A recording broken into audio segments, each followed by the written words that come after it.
Kia ora koutou. Welcome everyone to today's meeting of Komiti Hanganga, the Infrastructure and Regulatory Committee. Emergency procedures are up on the screen for anyone who isn't familiar with them. Basically follow our staff's instructions, they know what to do. I'd invite you to join with me in karakia timatanga. Whakataka te hau ki te uru, whakataka te hau ki te tonga, kia mā kina kina ki uta, kia mā taratara ki tai. Ihi aka ana te atakura, he tio, he huka, he hauhu, ti hei mauri ora. Apologies. I have apologies from Mayor Campbell-Barry and from Councillor Tupou. Are there any apologies for lateness or early departure? Okay, I would like to move that we accept the apologies from Mayor Barry and Councillor Tupou and leave of absence be granted. Could I have a seconder? Councillor Barrett, thank you. All those in favour, please say aye. Against, declare that carried. Moving to public comment. We have 4 people keen to speak to us. I think they're all going to be speaking about speed limits. No, we've got some extras as well. 6 people. And it looks like it's the same topic to do with the speed around our eastern bays. Welcome, everyone. Each public speaker has 3 minutes to address us, although it would be quite helpful if you don't use up all that time, so there's a little bit of time in case any of the councillors have questions. So let's kick off with Belinda Moss, representing the Eastbourne Community Board, speaking to item 5, speed limits. Welcome, Belinda. Floor is yours.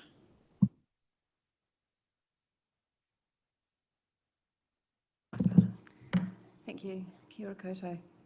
I'm speaking on behalf of the Eastbourne Community Board.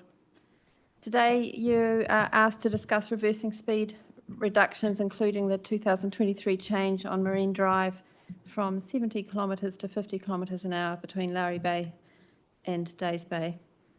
Please consider 4 reasons not to increase the speed back to 70 kilometres an hour. As stated in your meeting agenda, Section 11.4 of the speed setting rule provides exceptions where amended speed limits may be retained for certain specified roads.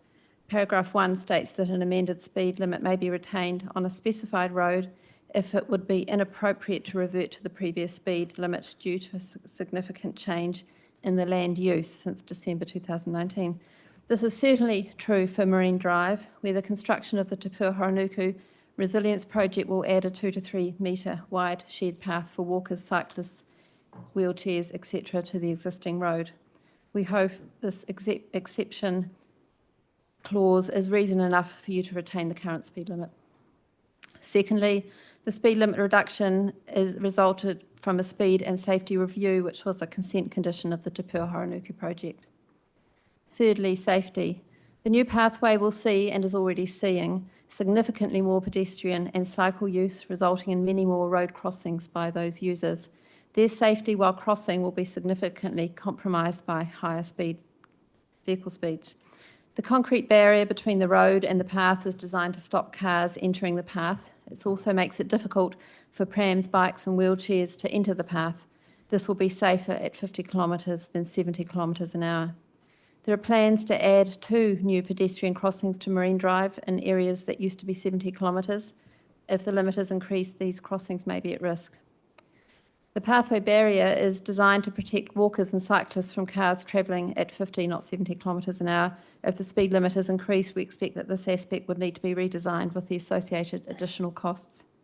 Finally, Marine Drive is now generally quieter and calmer for the residents who live beside it and for those who drive, walk and cycle along it. Anecdotally, the effect of the speed reduction extends north and south into the areas that were already 50 kilometres an hour in Lowry Bay and Days Bay, although the speed limit in those bays hasn't changed. Of course, some drivers still speed, but the average speeds have reduced. The Eastbourne Community Board hopes that this committee will agree to retain the 50 kilometre an hour limit in Marine Drive. Thank you.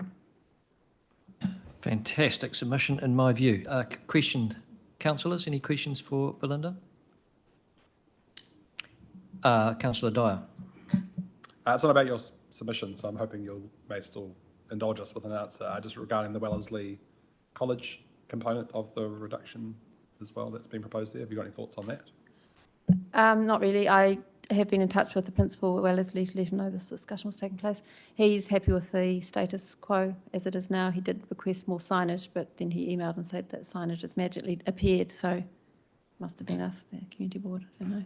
Thanks. Councillor Mitchell? Sorry, Belinda, before you escape and on the same topic, what is the status quo outside Wellesley?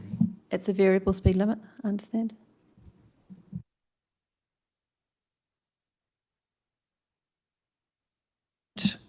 Next on my list is Murray Reid, who has given us a written statement. Does everyone have one of those, Vanessa, or am I to read? Okay, this is the statement of Murray Reid on the same item. How come the speed limit for Eastern Bays is back on the agenda? Apparently, it is to be discussed by Hutt City Council meeting on 13 March. The speed limit was set after years of consultation, discussion, surveys and rational consideration. Indeed, the grand and wonderful pathway project around the bays has as a condition for consent that the speed limit be reduced to its current 50 kilometres per hour. This was because of safety concerns for those who are being encouraged to come and visit the bays using the new recreational pathway. We, the residents, strongly supported the change. How is it that the matter is back on the agenda? Silly, ill-considered government intervention seems to be the only reason. Murray Reid. So that's Murray's statement. Now, next on my list, I have Claire Kernot, representing Mahina Bays Residents Association. Welcome, Claire. I hope I've pronounced your surname correctly. Kia ora koutou, Chair and committee members. My name is Claire Kernot. I'm attending as President of Mahina Bay Residents Association to speak to the issue of speed limits on Marine Drive. Mahina Bay consists of about 78 households, most of whom are members of the Residents Association. Mahina Bay residents want the speed limit kept at 50 kilometres per hour on Marine Drive. They also want to see double yellow lines throughout the bay, more policing or speed cameras, and a pedestrian crossing installed, among other road safety improvements. In 2021, we conducted a survey of our residents on road safety issues, which was open to all residents, young and old. Of the 73 responses, 75% were in favour of a 50 kilometre per hour speed limit.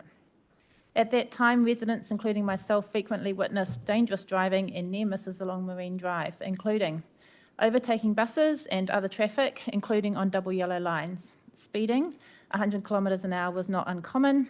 Driving on the wrong side of the road for no apparent reason. Failure to remain in control when taking the hairpin turn at the north end.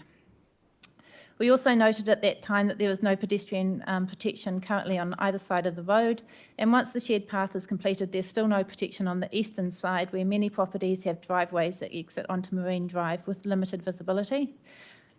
Children and elderly and able-bodied people all faced great difficulties crossing the busy road safely. Some comments from residents since the 50 km/h speed limit has been put in place. Maya Hammersell from Marine Drive says, I'm opposed to increasing the speed limit. It's been a relief having it reduced. Plus, I think we can't get our pedestrian crossing if the speed limit is more than 50.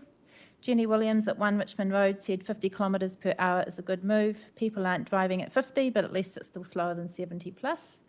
What will be fabulous is when the zebra crossing across Marine Drive is finally installed. Rob and Joe at Marine Drive, 29 Marine Drive, said there's been a noticeable reduction in noise pollution alongside just being considerably easier and safer to cross the road to get access to the beaches. As I walk along Marine Drive most evenings, I'd also like to add my own observations. Traffic has been calmer, it's easier to cross the road, and I've observed less speeding and dangerous driving since the speed limit has been reduced. Having said that, there are still hoons, speeding and occasional dangerous overtaking occurring in the bays, and further safety improvements such as more policing and pedestrian crossings would be beneficial. In summary, keeping the speed limit at 50 km/h is considered by residents of Mahina Bay to be the only rational option with regards to safety and enjoyability of this beautiful area, and we look forward to further road safety improvements in the future. Thank you. Thank you, Claire, for such close liaison with the residents you represent. Councillors, any questions for Claire? Excellent. Thank you again. Anna Sutherland from York Bay Residents Association, also speaking about this topic. Welcome, Anna. I do apologise. It's right in front of me that you are speaking together. Susan Hewitt as well. Thank you, Susan. Welcome to both of you. Kia ora koutou, Chair and Councillors. Anna Sutherland, I am the Chairperson of the York Bay Residents Association, and Susan Hewitt is the Secretary. Yep. We're also here to talk about the proposed speed change, and we're also appealing to you to keep it at 50 under the provision of a changed land use. The Te Pua Horonuku has provided us in York Bay with a much better beach, and so there are now more beach goers and there's more people crossing the road. There's also, we also have now a greater need to cross the road to use public transport because, as you'll be aware, there's some recent changes to housing, and that we're allowed to build houses in York Bay now with less parking, and that isn't actually to encourage people to use public transport, and to use the bus you need to cross the road. As has been mentioned, those small concrete barriers, the bollards, are actually creating a bit of a danger for prams and cyclists and wheelchairs, especially with the prams. Now you're in a bit of a risk. You're trying to get across the road at various points and you have to quickly get over this concrete barrier, and it is actually quite dangerous already at 50k and will be increasingly dangerous at 70k. We had that recently with a guest to our house. They found that quite intimidating, trying to get a pram over that little bollard. And also there are 14 driveways onto Marine Drive in York Bay. So we'll have to navigate getting in and out of those driveways with a 50k speed limit is obviously much easier than a 70k limit. I haven't really spoken about all the amazing just changes it has brought to having the speed limit at 50, because I'm really trying to emphasise that I think there has been a change in land use, and I think that's the option you have to use. But suffice to say, it has made a tremendous difference to quality of life in the Bay, having it at 50 kilometres per hour. Susan. Yes, and I support that, using that exception in the mandate to keep it at 50. There is a significant change in land use with the shared path, and there is a great increase in pedestrian and what we call wheeled traffic, the cyclists, the pushchairs, people with kayaks. Yep. The space where you can get through onto the shared path does not meet up with where you come down the hill road. At York Bay, it branches, so that you've got a branch towards Eastbourne, a branch towards the Hutt. To get, say, a pram or something, you have to actually go onto the traffic lane and go along the traffic lane in the traffic until you get to the space to get on the path. So having it at 70k would be an absolute nightmare, and the same with a kayak on wheels or something like that. Sorry, I think probably Anna has summed it up really well, as has Belinda with the various measures. But yes, a lot of research went into keeping it, the good reasons for having it 50, including consistency around the bays, which is especially important for visitors driving around the road. It's very confusing having 70-50, 70-50, and it is a scenic drive.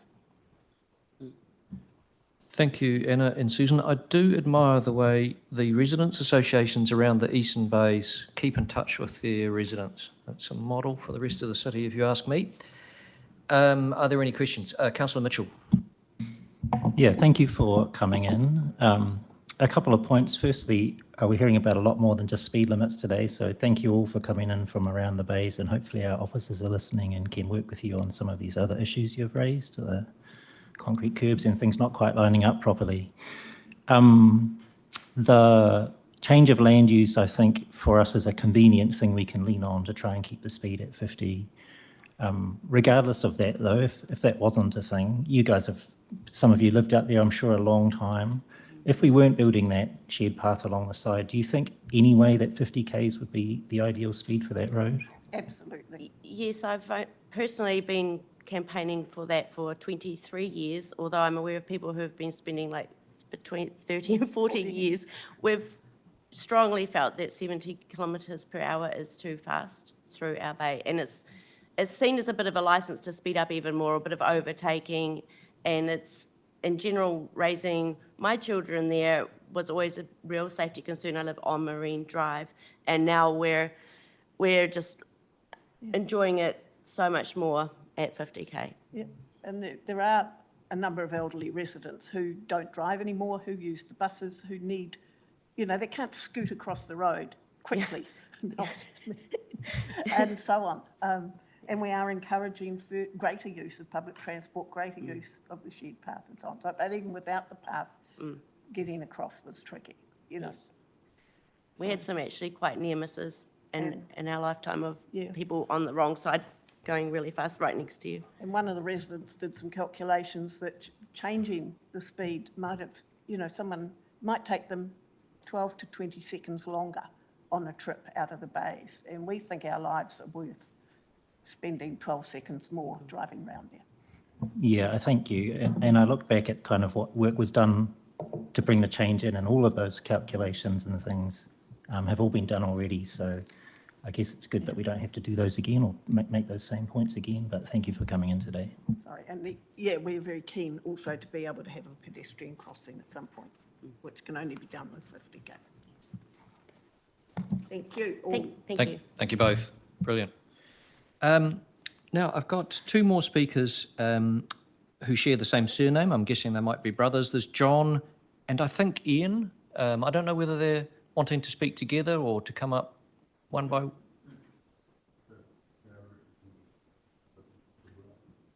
You think it's been said, Mr. Atkinson? What needs to be said? And you're welcome to have your say if you wish. Good on you. Thank you. Thank you for coming along. Okay. Well, as it happens, this very topic of setting of speed limits 2024 and speed changes around schools and Marine Drive is next on the agenda, so we can move straight into it. And I'd invite Paul Hewitt, our Head of Transport, to come to the table, and he may want to highlight things to us that are not in the report, or you can certainly take the report as read, Paul. Sorry, Chair, you skipped over item number 4, conflicts of interest. Thank you, Councillor Dyer. Is there anyone who needs to declare a conflict of interest? Excellent. Right, let's do this speed stuff. Paul.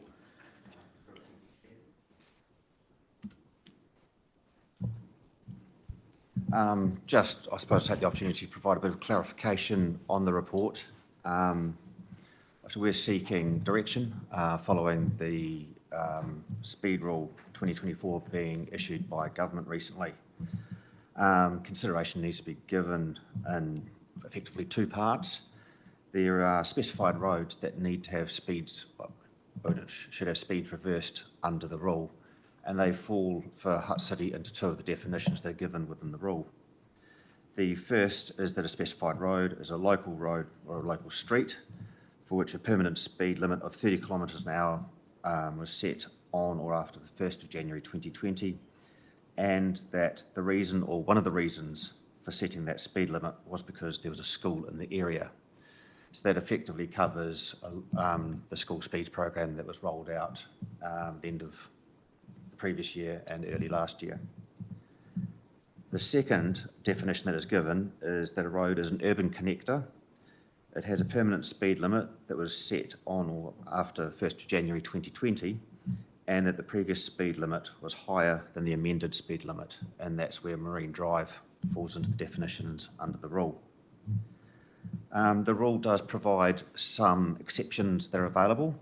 One of them is applicable to Hutt City, and that is if the authority basically can retain the existing speed limit if there has been a significant change in land use to the land adjoining the road, and a definition is given in the rule of housing developments, but the committee may want to consider Te Pora Horanuku as a significant change as well.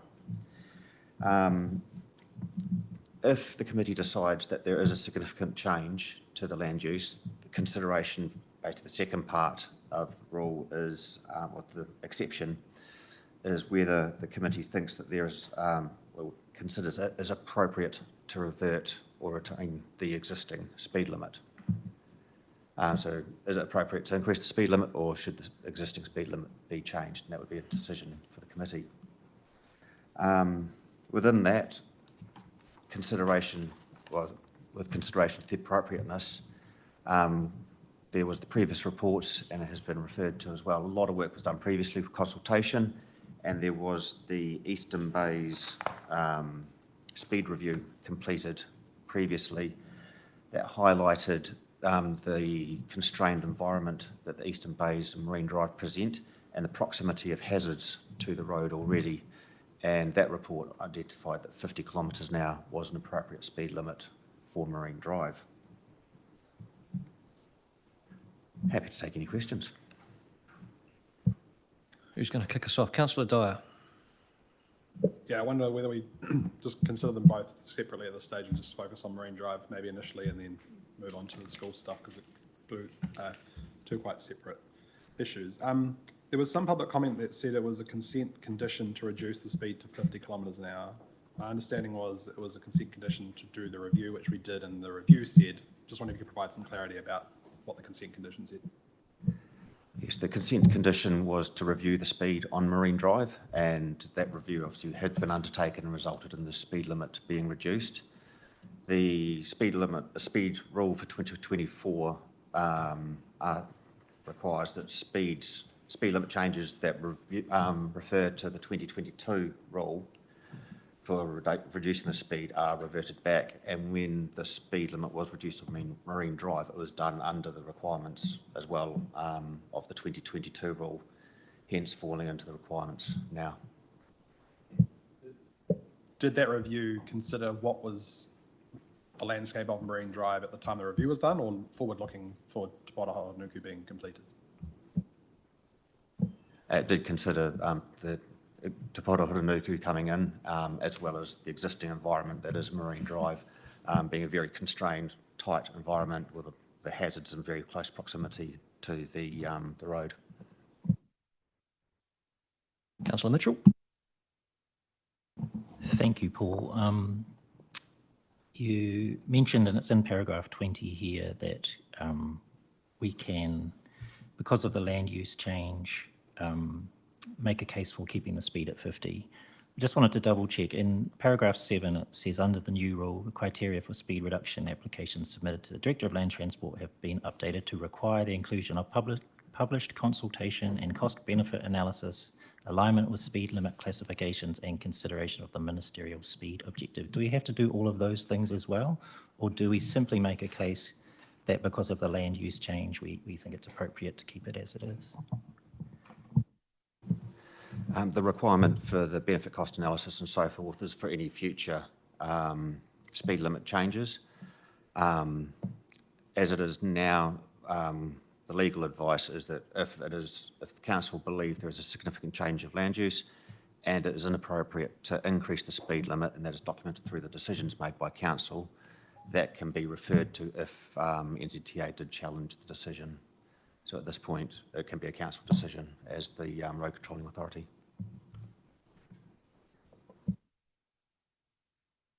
Councillor Brown. Yeah, so there's the two parts, Marine Drive and the schools, but within Marine Drive, you were saying that the consent condition is under the old rule of the 2022, so it would be superseded by the new policy statement. We can't just sit it on that. No, the 2022 rule has now been superseded by Yep. the 2024 rule, so basically... Yeah, okay, so consent doesn't count. And the congestion and the change of having a cycleway with a lot more pedestrians, in your view, expert view, is enough land change to identify that, to keep the old speed rule? The legal advice at the moment is that the what is significant hasn't been tested at any point. It's a new piece of law. I think it would be fair to consider, in my view, that a lot more pedestrians, cyclists and so forth will be attracted to the area, and that has created significant change in the land use. I think the Collins Dictionary, if it helps, I did write it down, defined significant as being important or noticeable. Thank you. On the schools, is it a requirement to consult with all the schools before we do this? Under the new rule, no consultation is required. The rule, and as Minister Brown at the time had sort of said, it's reverse it, roll them back.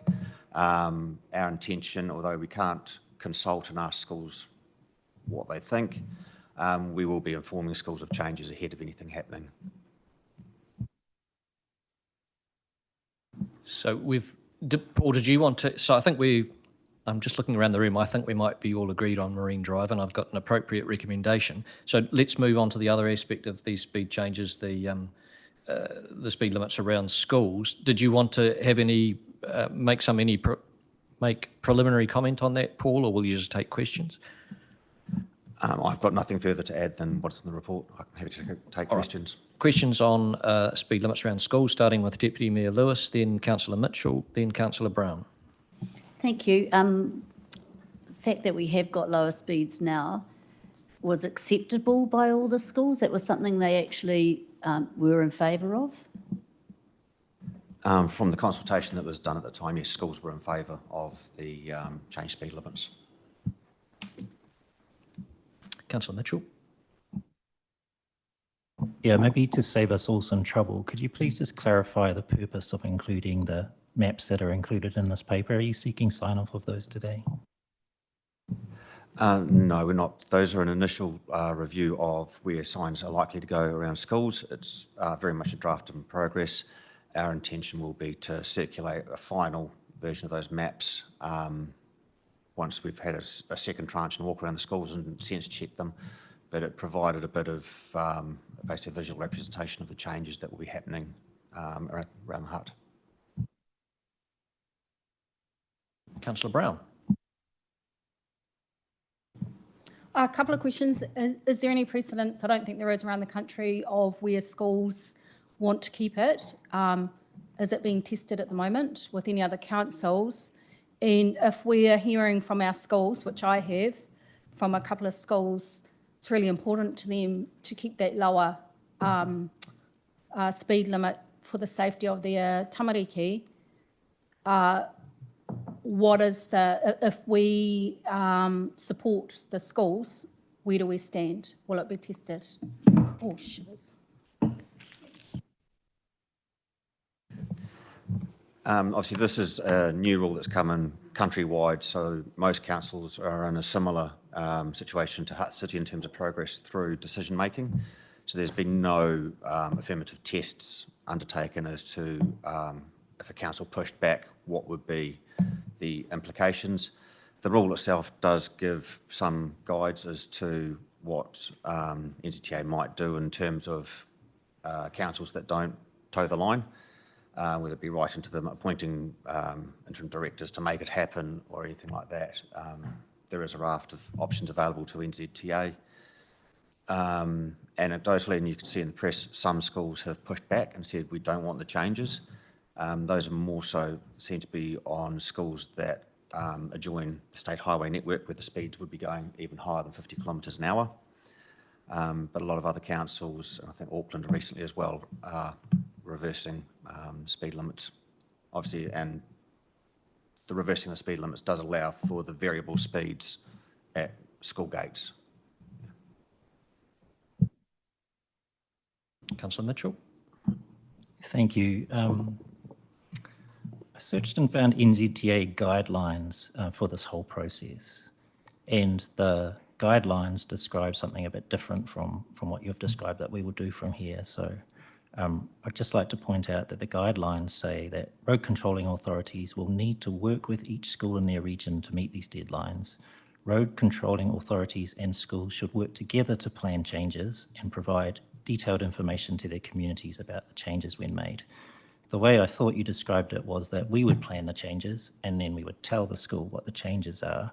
I think there's probably a lot of efficiency in us going and talking to schools, and one of the things I raised by email previously was where all the different gates are on schools around our city, and an explanation was that our officers would go and look for those gates, but I tell you who knows where the gates are, it's the schools. And I think there are a lot of things in here there's mention in the rule that there are exceptions, for example, where there are long pick-up and drop-off areas that, again, a school can point all of that stuff out to you if you just go and work with them instead of trying to get it right and then telling the schools what we're doing and it's not right. So I'd just like to point that out and ask if the guidelines are being followed and if we have time to do it in a way that's working with schools. Yeah, thank you, Councillor. Yes, it is a longer process. We've done what's been presented as our first tranche of looking at where the signs are likely to be. That's helped us in activities such as estimating the cost that might be faced to undertake the changes.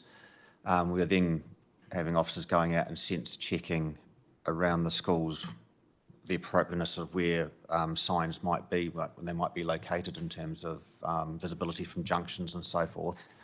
And once we have those plans set, they'll be presented to schools as well to get their feedback to make sure we've captured but the schools believe particularly high pedestrian access and so forth is around those schools.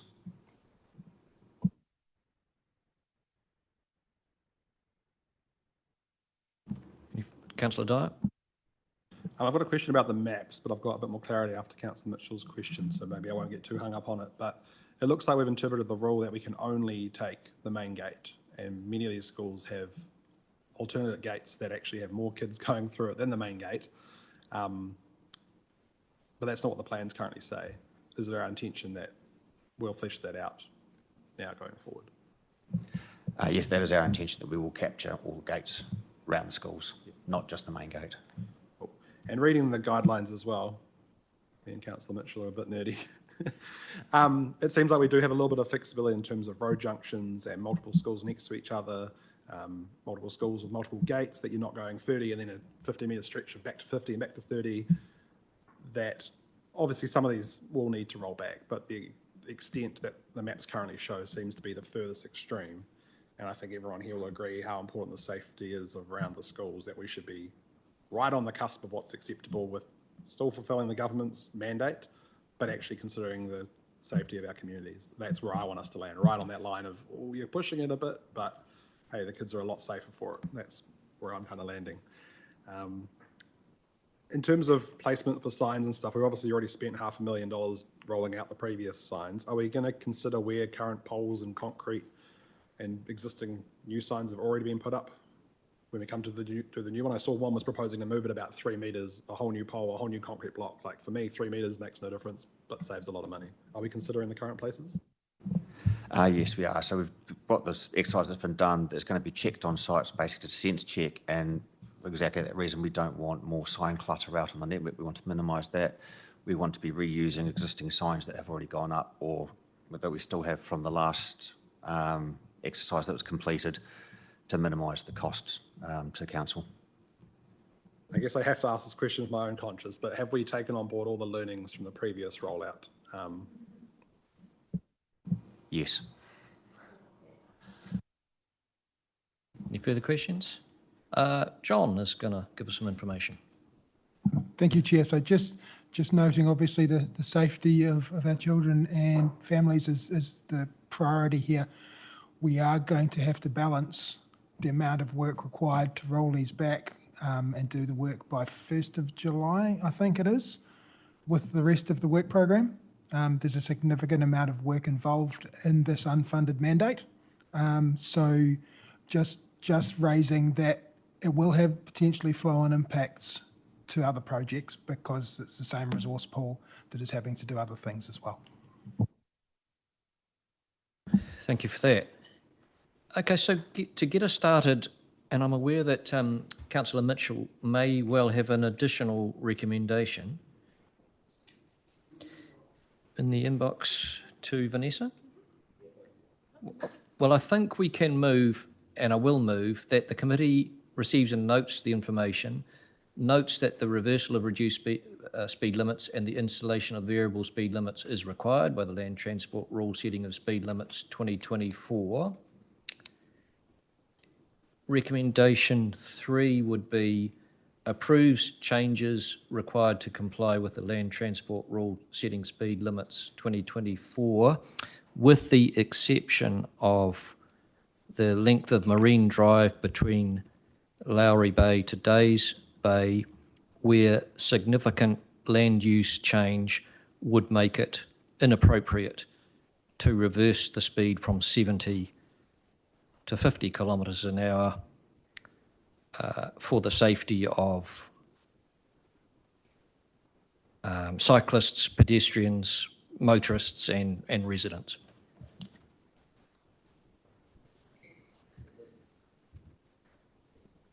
Penguins as well. Councillor Stellinger? Looking for a seconder for Just those. a question, Yeah. if I may, now or straight after a seconder, doesn't matter, I suppose, but is that really an exception to us complying with the land transport rule? What the Marine Drive proposal, which I would agree with, but I didn't take that was an exception to us complying with the rule, that we could still comply with the rule and retain the 50-kilometre-an-hour speed limit. Councillor Mitchell is good with words. Yes, I've emailed some words through, including a specific recommendation about Marine Drive, which maybe Right, if we... let's have a look at those.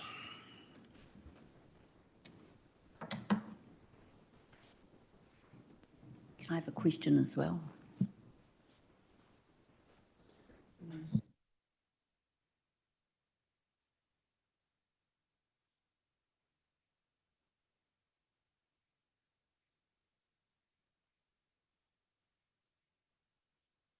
I think I heard from Paul just with regards to the last bit that we needed to be specific about the reason for us sticking Marine Drive with 50, so that's in there. And the other part really is about our officers working with schools to get the school stuff right. And just including some keywords in there about maximising the safety of students travelling to and from school, and I'll speak to that in a little bit if we proceed with these amendments.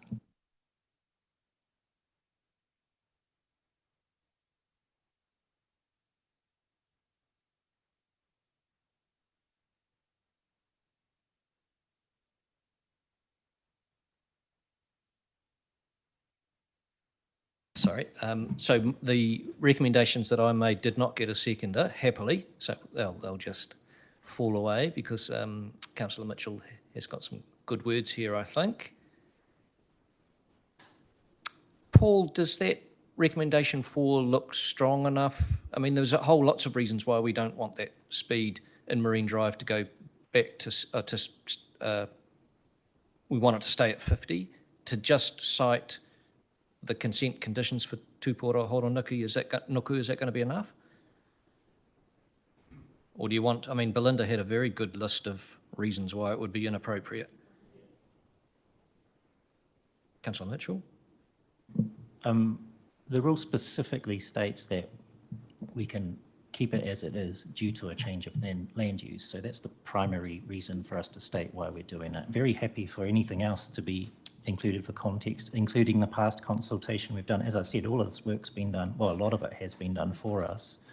I asked earlier if we had to do this additional work, cost benefit, whatever. If we don't have to do it, I don't want the officers to do extra work, but certainly citing this main reason, which is what the rule says, and any other context from the work we've done previously and what we've heard from our community today for context.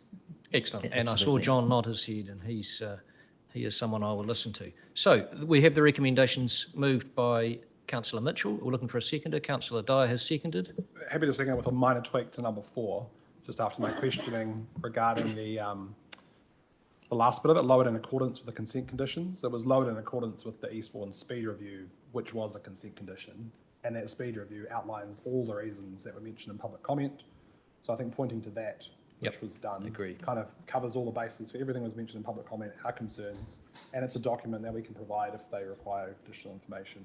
Does the mover agree with that, those extra words? Excellent.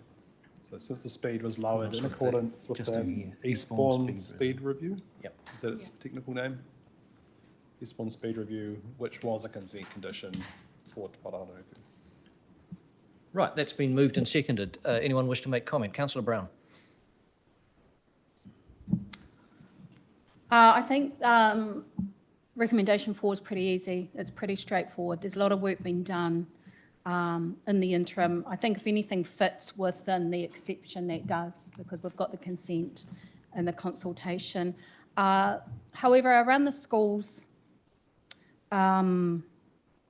most importantly, that we've lost the tools to be able to support the schools to keep the lower rates, the lower speeds through the policy statement. And I support the working with the schools, but I temper that with listening to John on the workload that officers have. How much we will get out of that working with the schools, because the schools will be, I know the schools that I'm working with, will adamantly want to slow it and change and do what they can to protect their lower speed limits, how much effect that will have for the net end result of what we would get out of it. If I think we could get a net end result out of it, great. But if it is really deviating the process for a lot of work in this portfolio that's got a ton of work on at the moment, I'm keen to understand that. Councillor Mitchell. Yeah, I'll speak to all and sundry while I have the opportunity. I think just in response to that, I think if we explain to schools what the parameters are and what we're looking for from them, it's just going to make it easier than us getting it wrong and them telling us to correct it, or me telling us to correct it, or however it happens or gets it wrong. And I certainly think, I don't give this current government credit for a lot, but one thing about this is that it's a lot simpler than what we did last time round, really. And last time round was incredibly complicated, which unfortunately also made it a very expensive piece of work for us to do and now to undo. And to be frank, we didn't cover ourselves in a lot of glory in the way we did it. So I really see this as an opportunity for a reset and to introduce something simpler onto our streets. Having said that, the reason I asked about the purpose of the graphs that are in here today was because in no way was I prepared to approve what was in those graphs there. And good to know that this is kind of a first take on it. I just looked at one map and then I stopped, to be perfectly honest with you. It was the map of my local neighbourhood, where what was on the map indicated that there were school crossings, school gates that would be unprotected. There were schools that were being underprotected. The areas were getting smaller. One very important thing I'd like you to note, that there was one school that's omitted in Nainai that was actually omitted last time round, Waiora High School's campus on Rada Street, further up Rada Street than the primary school. And ironically, it ended up with a sign on the front corner of the property where the speed went back up to 50, like right in front of the school there. So, and interestingly, the address isn't in the Ministry of Education's database. That might be why, but there is an additional school further up Rada Street. So I think when I looked at these maps, what I really saw was a whole lot of protection of our children being removed.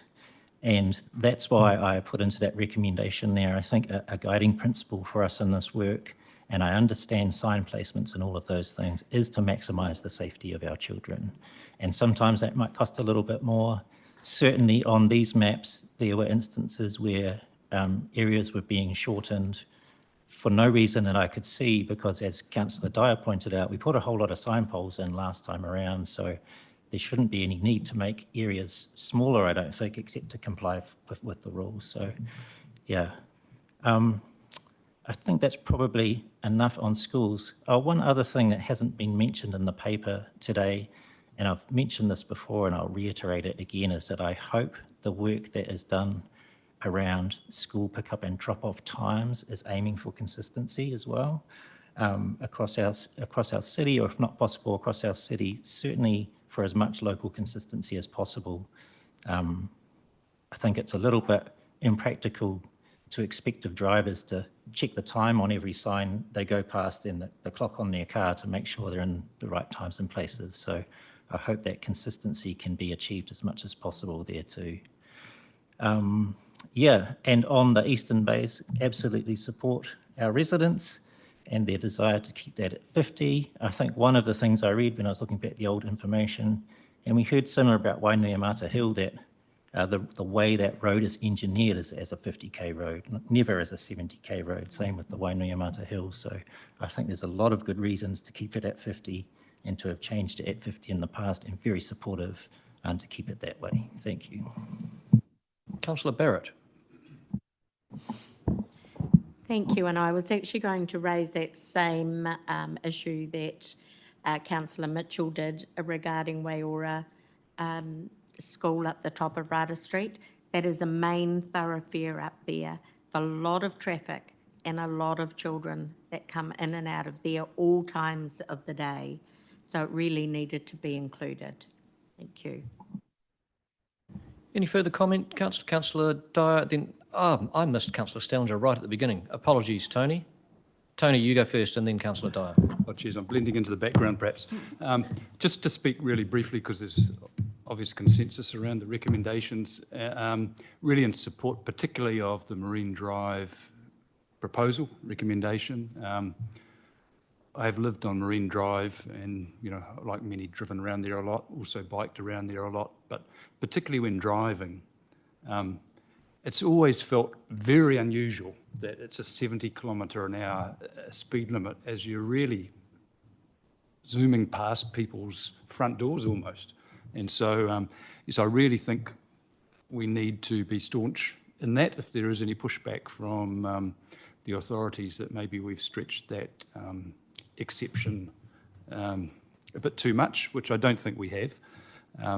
But very pleased to see that we are, as I mentioned, going to stick with that 50km/h there. It's been a big improvement to safety in the city, in my view.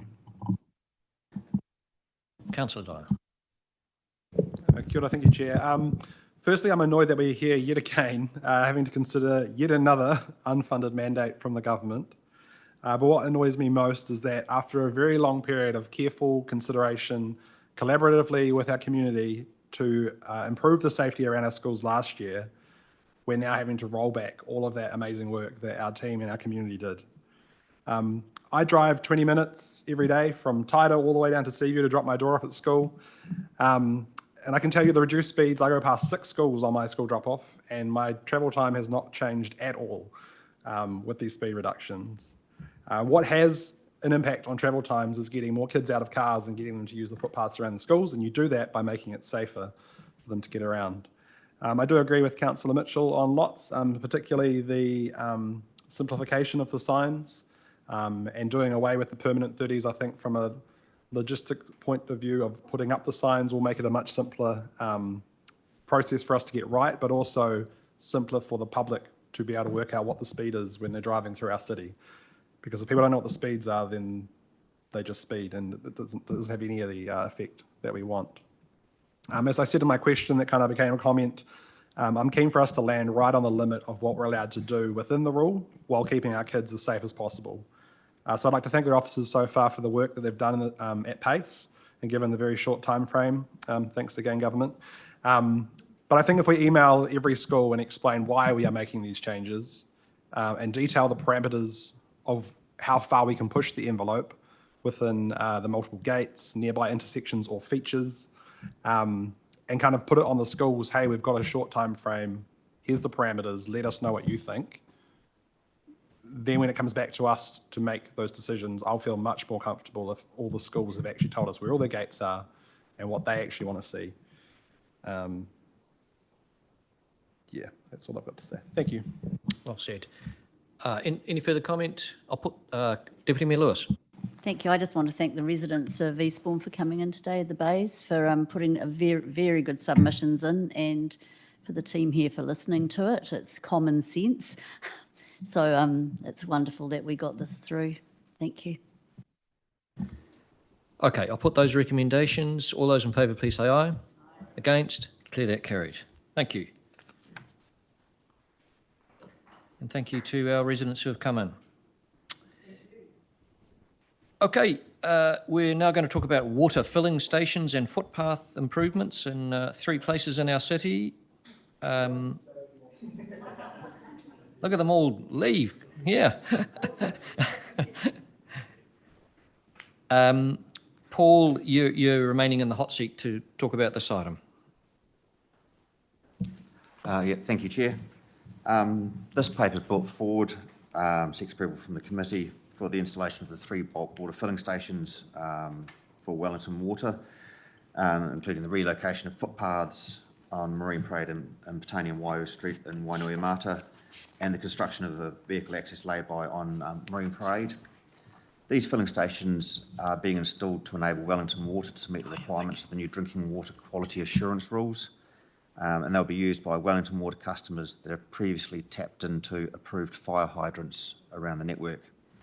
The stations will reduce the likelihood of contaminants entering the water supply and reduce the likelihood of damage to Wellington Water assets, as well as reducing potential traffic management required for users to access fire hydrants.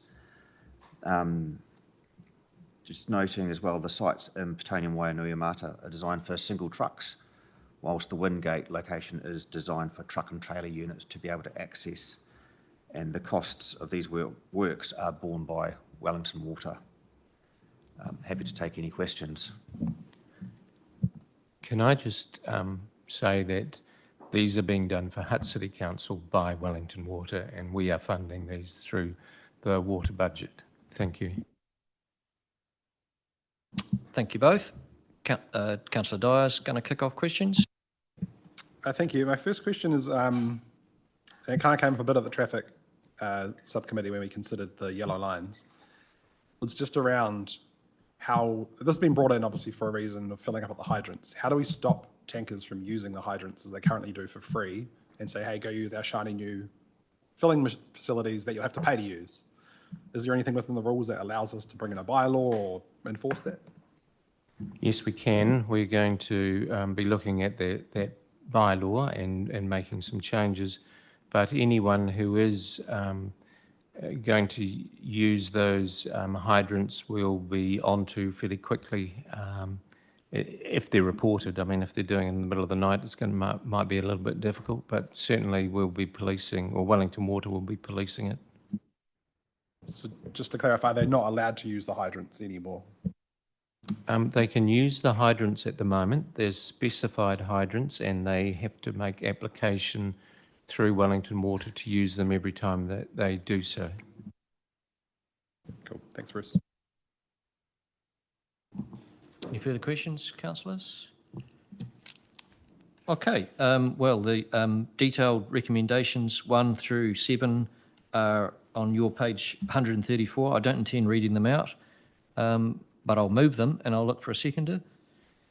Councillor Stellinger, thank you. Any comment anyone wishes to make? Put those recommendations. All those in favour, please say aye. Against? Declare that carried. The Three Waters update, page 150 of your agenda. Bruce Hodgins, Strategic Advisor, may want to highlight things to us.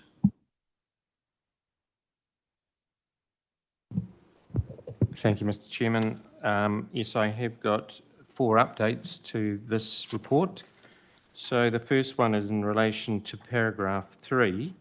The latest CapEx report to the end of February indicates a year-end forecast of 75.5 million, so it's a drop from the 80 million that is in the report. The good news is around 3 million of that is actual savings, so it's not a reduction in the work program, and it's relating to 3 separate renewal projects where contingencies are not going to need to be used. The other 1.5 million is just program timing issues. It'll be delivered later than was originally budgeted. In paragraph 4, in paragraph 5, sorry, pipe renewals. So Wellington Water has provided us with some initial information in terms of the cost per kilometre of pipe. And I wasn't able to get it into this report before it was finalised, so I've only just received it in the last day or two. It doesn't relate directly to the amount of kilometres that have been delivered so far this year, but what it is doing is looking at projects that have been completed in the last 12 months so that we've got a full picture, captured all the costs in relation to those particular ones. So the cost per kilometre varies substantially from a low of $1 million per kilometre to just over $4 million per kilometre.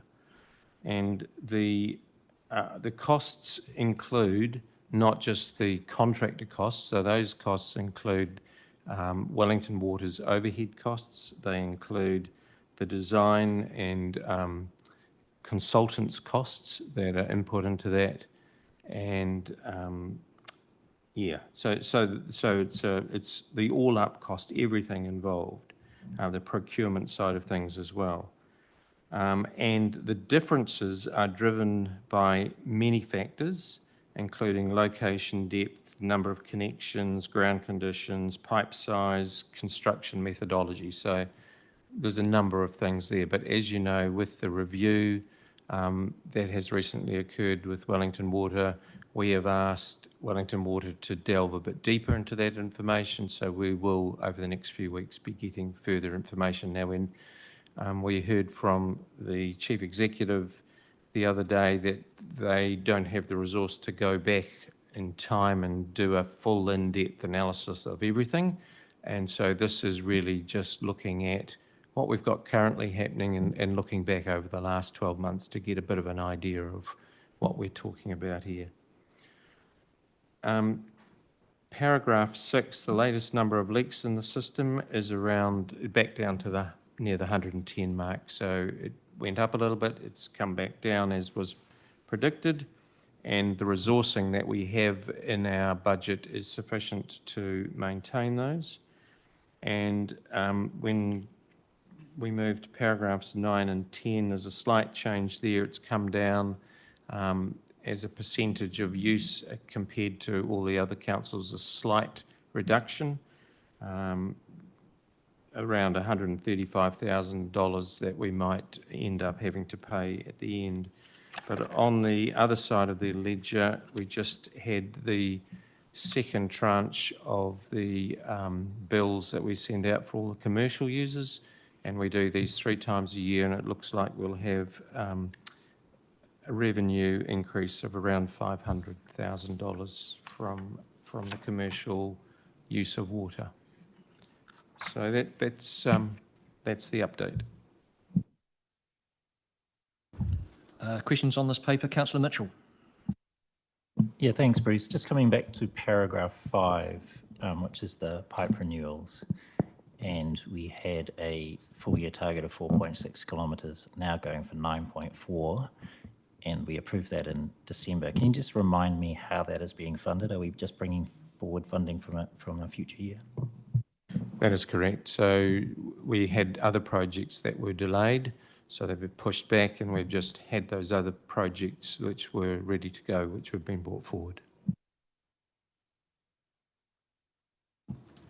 Any further questions? Councillor Stellinger, then Councillor Brown.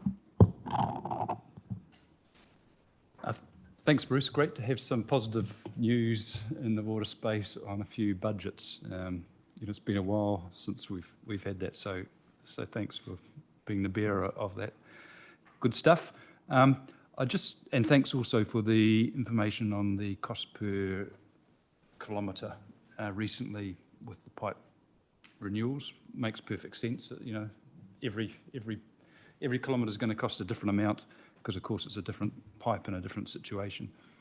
I just was wondering if we could get, and I understand it's a very high level and there'll be all sorts of reasons why things move from year to year, is just the total annual spend on pipe renewals each year, perhaps going back to the difficulties that we've been having lately, maybe, 2018 or 2019 or something like that, and the kilometres delivered. So just a pure average cost per kilometre for each year.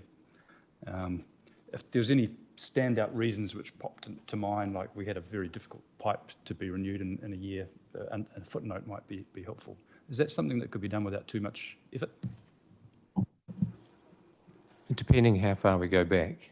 So yes, I could probably get you that information for the last 3 years, but I'd need to, I couldn't give guarantees about further back than that. But I will try. Councillor Brown? I had some similar questions around the pipe renewals that we've renewed 4.7 and what was that cost going to be, but you're saying for that 4.7 it's anything between $1 and $4 million per kilometre, eh? That's the average of projects that we have completed in this year, or in the last 12 months. So it may not be some of these ones that we're talking about that sit within the 4.7, which is still rolling out. Thanks. And the water metering project, universal water metering, it's sitting, that engagement at the moment is with iwi about how that can be developed. What's the timeline for the water metering from there? So we've got money in our budget for next financial year to start a rollout. The work that's going on at the moment includes input from our iwi partners.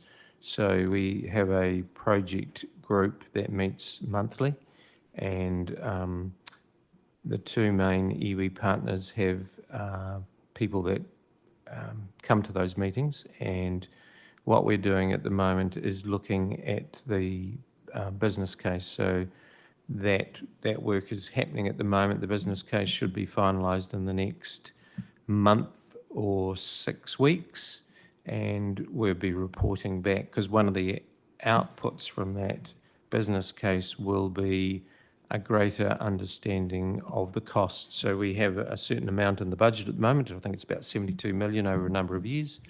But one of the things that needs to be verified through this part of the project is that actual cost. Just one last question. There was a 4.3 decrease in bulk water usage. Do we know why that is? Is there any indication of why that may have decreased? Do we understand our pipes better? Well, one of the simple reasons for that is that we've spent a lot more money in dealing with the leaks. So the overall usage has dropped, but in relative terms to other areas, it hasn't dropped by as much. So Wellington City in particular have had quite a decrease, and so that means that we still have to pay the percentage of the total cost, whatever that might be. So it's around 50 million. We have to pay whatever usage of water we have as a percentage of that. Say we use 27%, then we pay 27% of 50 million, something like that. Councillor Mitchell? Yeah, just coming back to Councillor Stallinger's request for information, and I put through something very similar through our elected members channel over the weekend. All eyes are on water at the moment, Bruce, as I'm sure you're aware. And the reason I put through an elected member's request, because I couldn't for the life of me find any of the basic details in our annual reporting or Wellington Water's annual reporting. We get reported to every quarter on how many hours it takes them to attend a particular kind of job, yet we don't get this real basic reporting on how many leaks they fix in a year or how many kilometres of pipe that they renew in a year. Why is that basic information not available to us, at the end of our fingertips? I can't answer that directly, but we can certainly talk to Wellington Water about getting some of that information reported regularly. All right, if that's the end of questioning, I will move that the Three Waters update report be received and noted. Looking for a seconder. No one's going to second. Councillor Mitchell, anyone want to make comment? Put that. All those in favour, please say aye. Against? Carried. Thank you, Bruce. The micromobility program, Rona Limalu, Project Delivery Manager, and Rawiri Kennedy, Transport Project Manager, are here to speak to that item. And I believe we've got a presentation also. Welcome.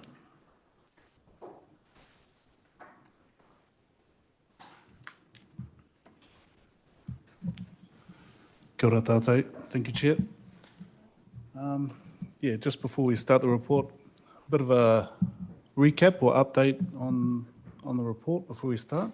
So the background is it was formerly known as the Magic Triangle. Since then, Nainai has been removed from the scope. The designs for Avalon and Taira were presented in November 2023, and on the same month, we were told by NZTA that the funding had been paused for the project. Since then, last year in August, HCC approved the self-funded budget to progress the projects. In the report, the proposed design changes are mainly around converting the raised platform crossings to level zebra crossings. The changes will now align with the government policy statement, which come into effect on the 1st of July last year.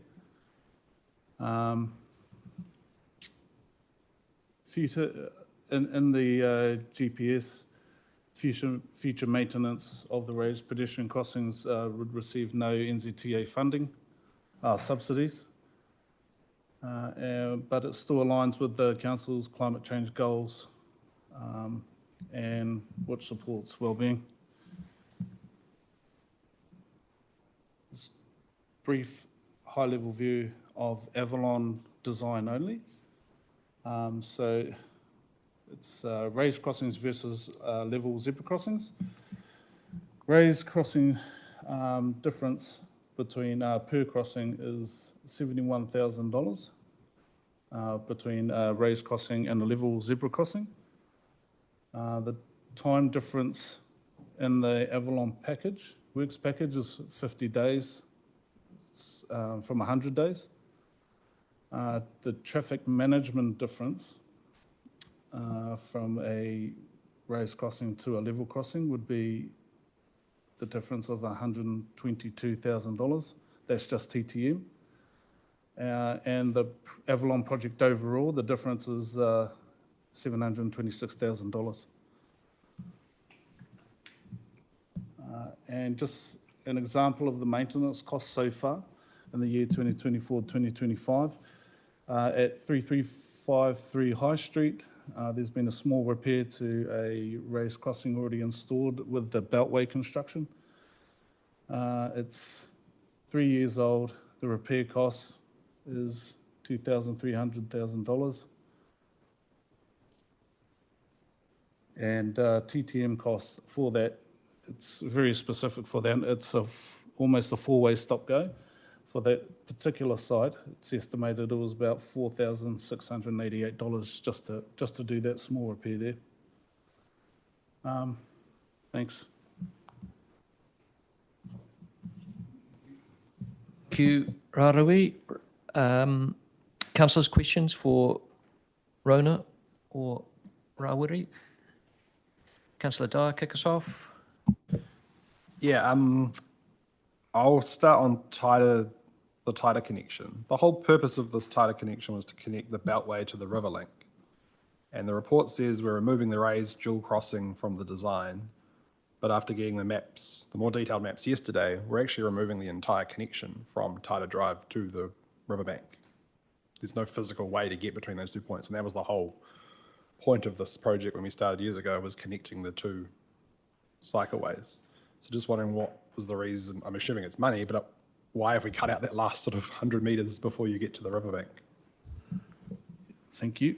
I suppose that the main one was around the GPS and aligning with that, and the fact that the raised crossings, any new raised crossings now would not have any subsidies. So it was going from that would be converting it to the level crossing. However, because that crossing sits within a 70k zone, that would mean that we need more mitigating factors to get us down to 50k's. Yeah. of this project, weren't we looking at dropping that whole section to 50 k's anyway, from the entrance to Fraser Park down to Tyler Drive anyway? I'm sure that was on our speed plan that we're doing tranche 2 of anyway. Kia ora, thank you, councillor. That has been discussed in the past. I think with a lot of works that have been, how Riverlink's been changing and how it's changed over the last year, we basically just scoped it because we weren't sure what they were doing in that space. They couldn't give us an answer either. And then that was before GW removed themselves from the alliance. So those conversations sort of stopped because they carried on with their riverbank works, but we didn't know what we'd be connecting to. And then would we need the 70 to 50 drop and what kind of support we would get. Yeah, that was for the crossing down by Avalon Park. Yeah, That's within the river. Yeah. I'm talking about the end of this pathway. It just gets there and drops you off on the top of the stock bank. The whole point of this was to get you from the beltway to the riverbank. Yeah. Where it stops you, there is physically no way to get to the riverbank. But the discussion around the 70 to 50 is connected. Yeah. Sorry, river trail, beltway to river trail. There's no footpath, there's nothing. It just, you stop there. And the plans we've seen until the ones we got yesterday had a footpath that went across the grass berm to the river trail. Yeah, so that's connected to that conversation around Hutt Drive dropping the speed limit. So if there was no confirmation that we would drop that speed limit from 70 to 50, how are we going to introduce raised crossings to an area that's got 70 as a speed limit? So we just because of we weren't sure, and we still aren't, whether or not we'd have a drop in speed. So it is connected, and it is a big section to sort of de-scope, but it's connected to uncertainty. Yeah. Yeah, and I kind of get that around getting rid of the crossing and removing the raised dual crossing, kind of understand the reasons for that and not changing the speed. But the path is gone from where it stops. There was a path on the maps that we signed off from where it currently finishes to the river trail. That is now gone. There is no way to get from Tyler Drive to the river trail other than walking through grass or biking through grass. And I'm just trying to work out why is it gone and why was there no mention of the papers about it gone other than the maps that I requested yesterday. I've now worked out, hey, the pathway's gone. Yep. We can look back at that, at the path. Yeah, it was more that it was connected to the raised dual crossing across there, so that was one of the main catalysts we didn't want to. Yeah, we can look at that, getting that back on. Sure. John, you have got some information on that for us? Thank you, Chair. So Councillor Dyer kind of alluded to it a little bit in there, and so did Rona as well. But if we think back to the couple of papers ago, the steps to go through to remove the speed change are even more complicated to get one put back in with cost-benefit analysis and much wider consultation. So the raised crossing was predominantly to get people safely to the river trail, but also to force traffic to slow down. So we can still proceed with assessing the viability of a speed review along there and then putting a crossing in, but it's going to add a significant amount of time and cost, and with no guarantee of being successful. Should we go down that track? As far as the path goes to connect, which would connect to Hutt Drive through that corner. So we'll that must, as part of value engineering, that might have inadvertently been taken out. So we'll assess that.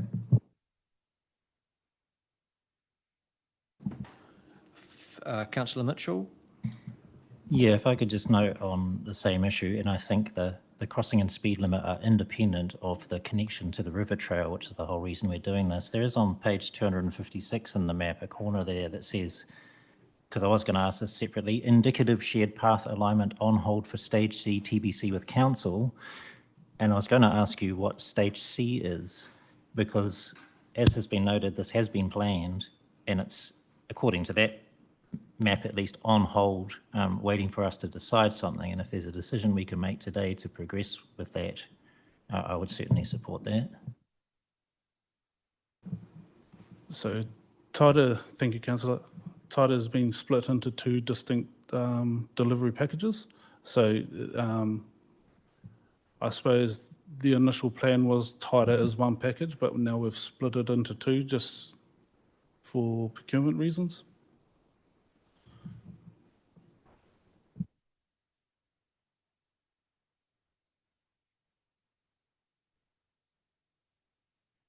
Sorry, I do have other questions. I guess as a starting point, we were provided with these maps late yesterday and asked to sign them off today. When is this work scheduled to begin and how much scope is there for change at this point? Thank you, Councillor. So Avalon is due to start next Monday. And Taita, we have a proposed start date of work package B, which is Harcourt Wherry to Tane Street, of the 18th of July. Oh, yes, the 18th. And then Taita package C is on the 22nd of August. Thank you. If I could just ask a question of confirmation about the costs, because it's noted in the paper that in August 2024, Council approved a budget of $7.28 million, essentially for these two projects. I sent an email because it wasn't in the paper what the revised costs are, and received an email saying the updated estimates are $1.9 million for Avalon, $3.9 million for Taita. So that's $5.8 million. Is that correct, that we have $7.28 million available to us, but we're only planning to spend $5.8 million? That is correct, Councillor. On top of that, there is also the strategic review of the cycleways that was to be funded under the $7.28 million as well. Do you have any idea how much that makes? It's around $500,000. I'm asking that for a pointed reason because I appreciate the work that's been done to save money on these projects and that it was, in a sense, necessary, particularly because the government are no longer funding them. But I do wonder, is it possible for us to retain some of the raised crossings in these plans?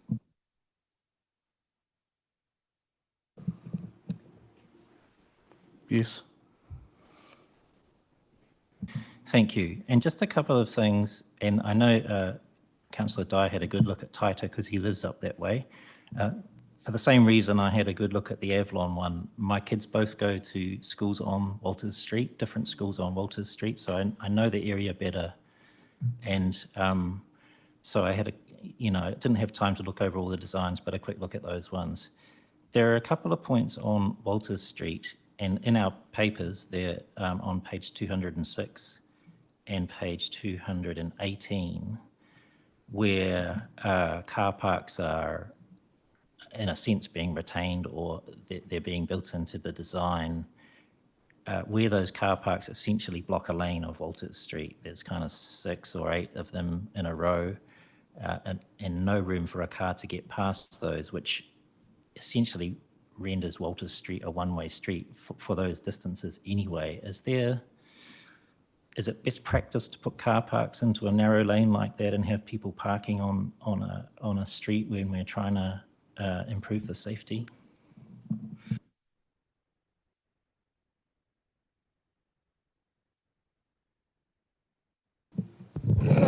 Double check those designs, Councillor, because that's not the intention.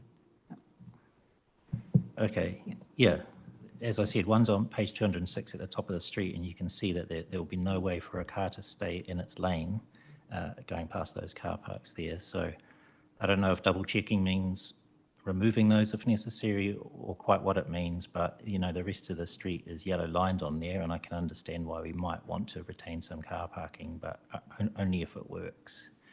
And the other thing on there, and again, maybe it's an illustration issue, is also on page 206 on the bottom image, a picture of a bus stop that seems to be perhaps the world's narrowest bus stop, the way it's been designed there. So if you could just double check that bus stop design as well. But I think that's probably it for questions from me, Chair. I do have some comments about things I would like to see changed in the plans, but happy to hold those for later. Anyone with further questions? Councillor Dyer. Yeah, I've got a question on page 299, which is the tighter connection through. All the other zebra crossings we've lined up with where the pathway is. This one seems to be quite a few metres away from the footpath. Just wondering why. Is it, in my mind, like I walk this route regularly, it would make sense to be in a straight line, but for some reason it's down and then that way.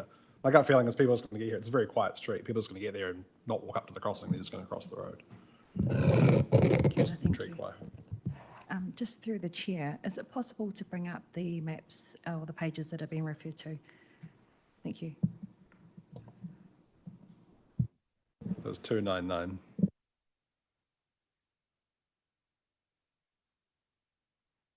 Yeah, so around the middle of the map, you can see the footpath, the walkway between all the buildings. But it's just metres to the north.